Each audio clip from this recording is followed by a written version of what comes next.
I'm Jim Teal. I'm the county judge for McMullen County, and you're listening to Texas County Voice, a podcast for all 254 counties.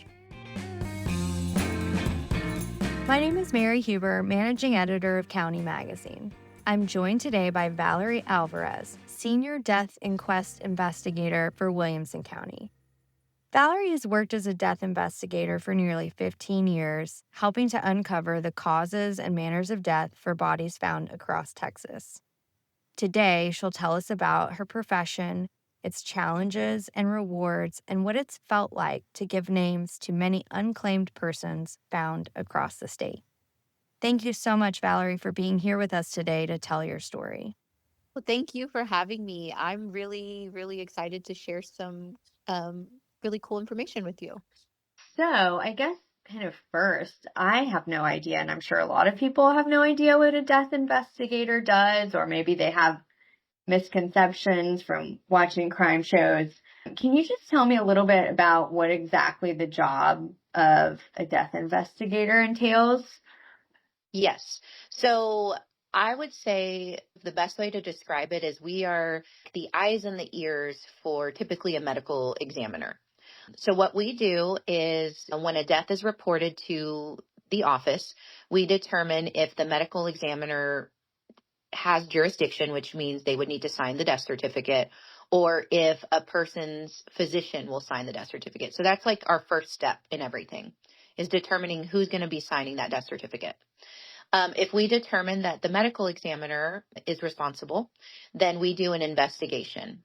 And so we do crime scene investigation. I like to call it death scene investigation because it's only dealing with people who have passed away.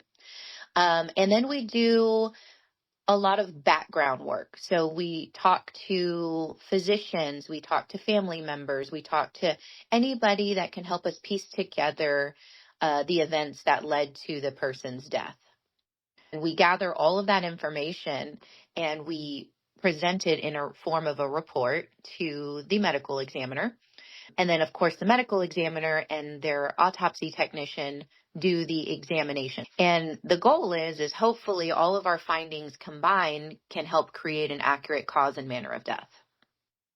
How do you determine who gets a death investigation?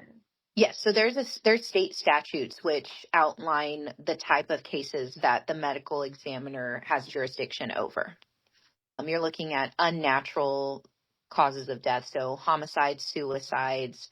If the physician that's caring for the person doesn't quite know why they passed away, if there's not a physician that is seeing them, that would be somebody that we would have to sign a death certificate for. If there's any trauma.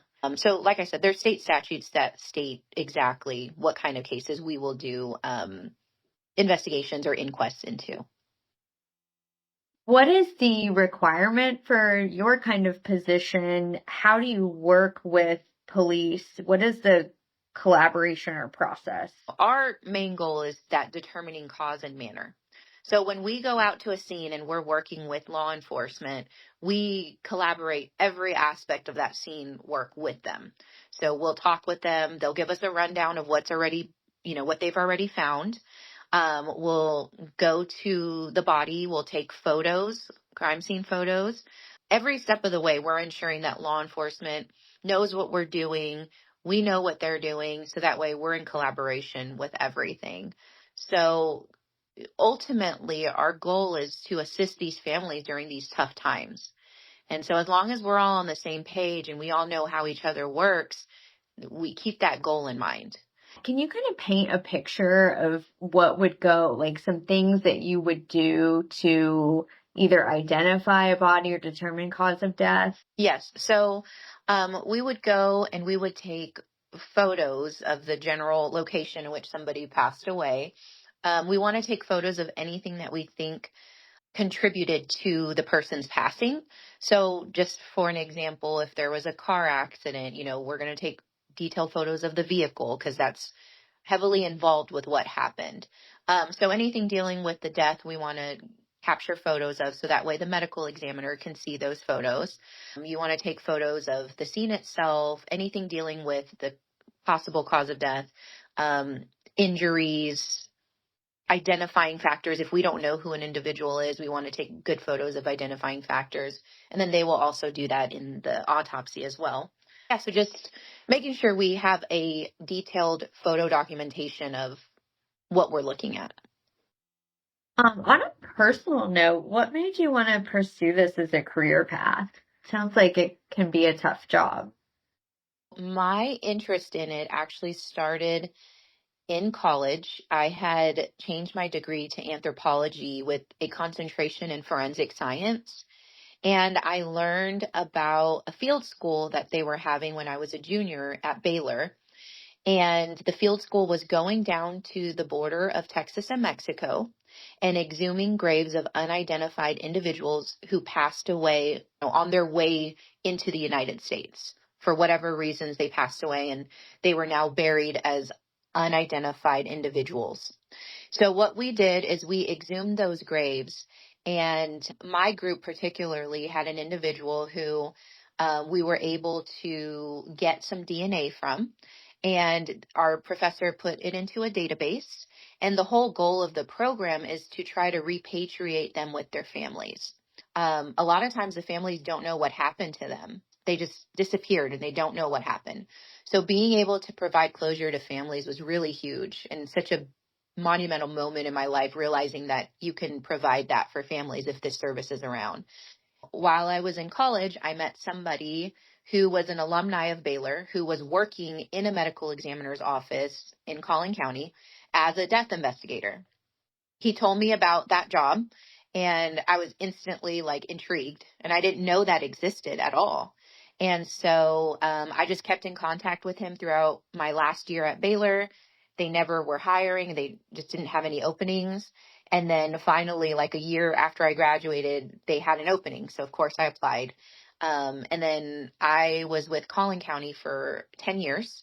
And, that's kind of where everything grew from there. So just being heavily involved in the industry with Collin County and learning the ins and outs of everything and finding kind of holes in the industry and being able to help families where there were not many resources. So that's kind of where everything grew from there. You see some difficult things in the day-to-day, and you're dealing with the most difficult thing for families and for loved ones. Do you ever struggle with that emotionally, and how do you confront that?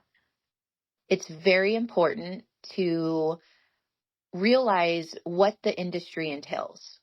So it's not what you see on TV. TV is very glamorized. This is an industry that's very mentally tough, physically tough, emotionally tough. You're going to be working holidays. You're going to be working nights. You are going to have odd schedules. You are dealing every single day with family members who have just lost their loved one.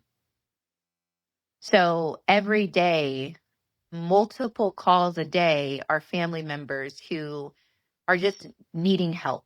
They're just needing to figure out what to do during this time. And so the mental aspect and the heaviness of the job is very difficult. And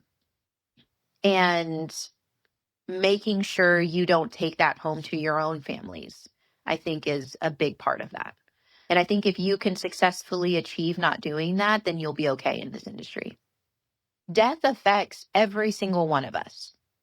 But when it comes down to your family member dying, I can't tell you how many times I get families that say, I don't know what to do. And for something that affects every single person in this world, for nobody to know what to do is a problem. And so I see my position as I have this skill set that not many people have. And I should be able to share that with the world or with people and educate as many people as I can. So that's my goal. I just like to put education out there on what we're doing. So that way people don't only have the expectation of what they see on TV, and they have a more real expectation of what's happening.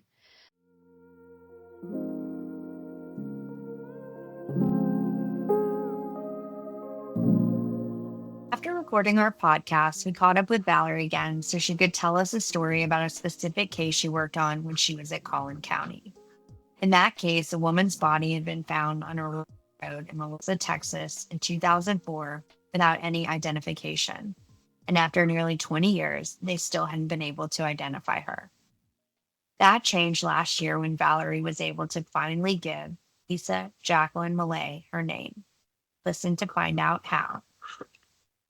Hey, Valerie, thanks again for joining us. I'm really excited to hear more about this case. So, when you were in Collin County, you and your team started what became known as the Unidentified Project to uncover the identities of some unclaimed persons from over the years. One of those women was Lisa Jacqueline Millay. Can you tell me more about the project and her case? Yes, a coworker and I at the time were really interested in our unidentified cases that we had, and we wanted to bring their information back into the public. So we decided to create an initiative called the Unidentified Project. I believe there was like 7 or 8 unidentified cases at the time where we went through each one and just put eyes on them again because some of them were from the 80s, some were from the 90s, and then the early 2000s. We wanted to incorporate some modern technologies for them if they hadn't been done. So, show them on social media, reach out to the public in different formats that we have available now that we didn't have in the early 2000s or 1990s. We had done DNA workups on them. We wanted to see what kind of evidence we had for each case. And we also wanted to possibly utilize forensic genealogy if needed. And so it was just an initiative to get the cases back into the public eye and gain some interest in them again. So that way we could start working on them and hopefully solving these cases. So when we were looking through the cases, I noticed a case from 2004 of an individual who was hit by a vehicle on a desolate road in Melissa, Texas. This case stood out to me, and I wanted to start on this one because it was unique in a sense that we didn't know who she was. We didn't know where she came from. It was an accident. There was no homicide or anything like that involved with it. So it was a good one to kind of start off with. And then also when I was looking through the file, I I saw that this person had like 20 plus aliases associated with her. So essentially what had happened is in 2004, this lady was hit by a vehicle. She was unidentified at the time. Fingerprints did not match to anybody. Several years later, the fingerprints were entered into a different database, and lo and behold, it matched with somebody. This person's name in the system it as Lori Robinson. She had a social security number associated with her and a date of birth. The reason they never put that name out there is because they were pretty certain that that was not her true identity, based on the fact that she had 20 something other aliases listed with that name. These aliases came from different arrests that occurred across the United States in various states. So she was living a transient lifestyle, homeless lifestyle, moving across the country back and forth. While she was doing this, she would get arrested and she would provide a false name, false date of birth, and false social security number. The way that I wanted to work this is one, I wanted to see if Lori Robinson was an actual person. So I utilized some of the databases that we had.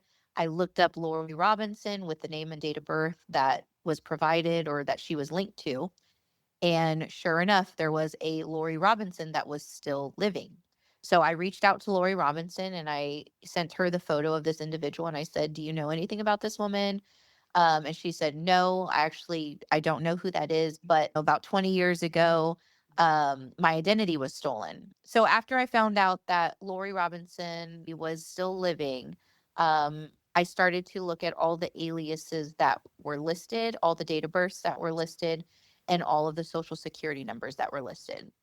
And I plotted the arrests out in the order in which they occurred, so by year. And I started requesting police arrest records from all of those arrests. So back from the 90s, There was some from the 80s in there. I wanted to specifically ask for any next of kin that was listed as an emergency contact when she was arrested, or any call log information. So if she made any calls while she was arrested. And so that took several weeks to get all of those in. While that was happening, I was looking at all of the aliases, all of the dates of birth, and all of the social security numbers. We have somebody who's living out on the streets. She's coming up with names obviously fairly quickly when she's getting arrested. And, she has to be getting them from somewhere. When I was looking at it, I started realizing that a lot of the names, whether it was a first name or middle name, were all similar. She used three names very frequently in different orders. The dates of birth were very similar, and the social security numbers were very similar. So then what I did is I took all those similarities and I used those as parameters to look in NamUs.org to try to locate a missing person from like the late 80s as far back as the 70s, because I didn't know when she went missing. I just started plugging in different names that I thought that were her name, with dates of birth or date ranges that I thought fit into the date range that she gave. I came up with one that showed up as a Lisa Millay in California, and it was a high school yearbook photo. And I was like, okay, well, here's a Lisa Millay. This is one of the variations that was used. The date of birth is very similar. And when I clicked on that Lisa Millay and tried to do some more research on her, she came up with like a Malibu address. But when I looked up the address, nothing came about it. So I kind of left that to the side. I got back some of the records that I had requested from the arrest reports, and a phone call that was made in 2003, I believe. I was able to see a phone number with the records. And so I did a reverse search on that phone number, and it came back to somebody that lived in Malibu, California, with the same last name of Malay. And so I tried to call that person. I think it was like a dead number. But then I started looking up that specific person and I found some more phone numbers. So I gave them a call. Nobody answered. I didn't hear anything. And so I kind of just kept waiting for more records to come in to try to find more leads. About a week later, I received a phone call from a lady who was very, very skeptical. I said, I know this is a really random call, but do you have any family members that would be possibly be named? And I gave her three possible names, and I said, with the last name of this, this, or this. And she said, well, my late husband has a daughter that has been on the streets since the 80s. We haven't talked to her in a long time. Unfortunately, my husband has passed away, and he never was able to find her. She said that he had spent thousands of dollars trying to find her, and he was never able to find her. Well, come to find out, Lisa died in January of 2004, and her father had died the same year, but several months later. So I think while he was looking for her, she had already passed away. She gave me some names of possible living relatives that were related to the father of the decedent, and she gave me the mother's information and some of those relatives. So I started doing searches on those family members because I needed to find somebody who was still living so I can do a DNA comparison to verify that she's part of that family and that's who she is. So I started looking through those families and I ended up finding out that her mom had passed away in the late 80s, which is kind of around the time that Lisa took off and started living this lifestyle. Her stepmom mentioned that they believe that she had some mental issues, and that she also had some problems with drugs at a certain point of her life. And when she started telling me about the family and where the family is from, I started cross referencing that with the arrests that were made for our decedent. And in a lot of the places that she was arrested, she had family members that she had visited when she was a child in those areas. So I don't know if she was going there because she was familiar with it or she had been there, or she was going, like in some way going to reach out to the family. She never reached out to any of them, but they were all places that she had familiarized herself with as a child because she had visited family members in these different areas. So I continued to do research trying to find living family. I ended up finding some biological relatives from the father's side, and then also some relatives from the mother's side.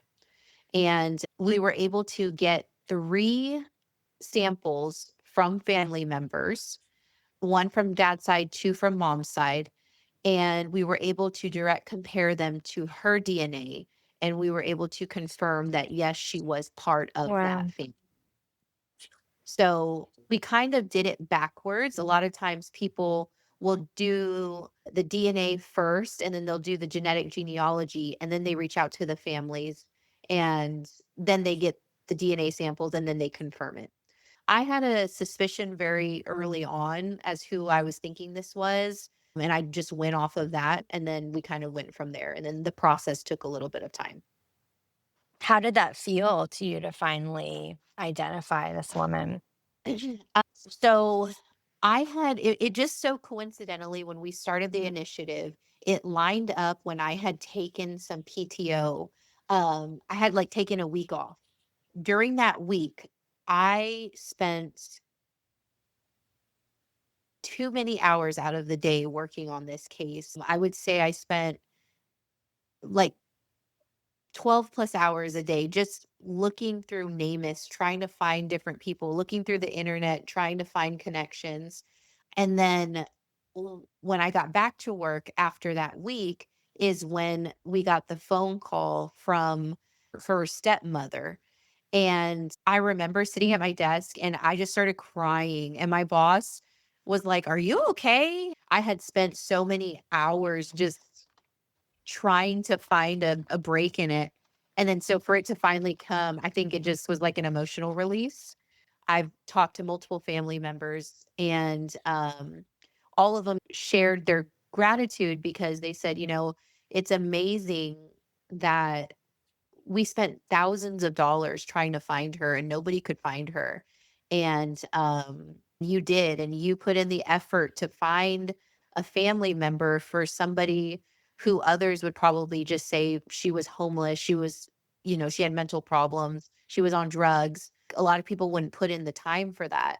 And so they were just very grateful for everything. And I think that was really emotional and got me motivated to make sure that cases like this doesn't happen because there is family out there. And in her case, they had been looking for her and spent thousands of dollars trying to find her with a private investigator, and they just could never find her.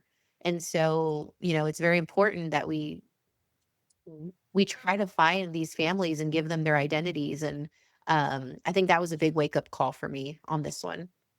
Yeah, that's wonderful. A lot of work and a lot of persistence that I imagine a lot of Yes. people might not do. So I can Mhm. only imagine their gratitude for that. Yes. You mentioned that she has like a pretty interesting backstory, and I know you talked a little bit about her dad being a musician. Can you tell me a little bit about her and her family? Yeah, so from what I've gathered, her father was I think he started off as a jazz musician back in the 50s or 60s. He was a composer in Hollywood, very well known. Her mother was also an up and coming jazz artist in the 50s and 60s as well. From what I can tell, she lived a normal life. They think that she had some mental issues growing up, never really truly diagnosed, I don't think. She got married at a really young age, and then that ended pretty quickly. The gentleman was older and she was still fairly young. After her mom died is kind of when she had left and never really came back to live with her family. She would contact them if she got in trouble, and her dad would help her out. All of the family said that she was their only child and she was like their prized possession. So her mom loved her dearly. Her dad loved her tremendously. As we know, he was trying to find her literally until he passed away. So she was very well loved. She just was burdened by either a mental illness of some sort or an affliction with drugs. And, couldn't get out of that lifestyle. But she always had family that was looking for her and trying to find her and wondering about her. Why do you think it's important to put this kind of work in to identify people? And what can other departments do? I know this is a challenge. It probably takes a lot of resources. What would you say to other counties that have cases like this that are languishing and they might want to put some more work into? I think a lot of medical examiner offices and our industry in general struggle with is the funding to be able to work on the amount of cases that there are out there, because there's thousands of unidentified individuals throughout the United States. And so DNA is not cheap. Genetic genealogy is not cheap. A lot of these organizations that house these individuals don't have an excess in funding to be able to do these things. So they have to either budget for it specifically, or they'll have to maybe do some sort of crowdfunding and try to raise money for it, or they would have to try to seek help from an organization of some sort, like a nonprofit. And just the sheer number of these cases, it makes it difficult for these to be done in a timely manner. I think everybody in our industry has the same mentality of we don't like having unidentified or unclaimed people. We want to make sure we find those families. And that is usually one of our top priorities, is to ensure that we do find them. If we feel like our job is not completed, if that hasn't been done. And I just think the persistence and the consistency and not forgetting about these cases is really important. And all of the new technologies with genetic genealogy, if an organization is able to utilize that resource, I think it's an amazing, amazing new resource that we can tap into.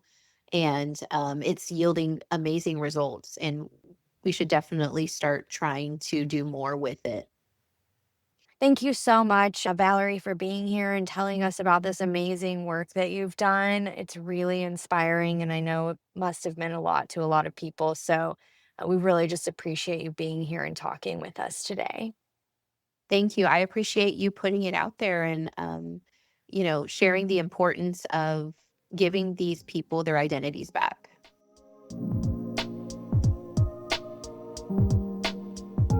Thank you, Valerie, for joining us today, and thank you for listening to Texas County Voice. You can learn more about County Magazine by visiting our website at county.org. And for more episodes of Texas County Voice, follow us on all streaming platforms. See you next time.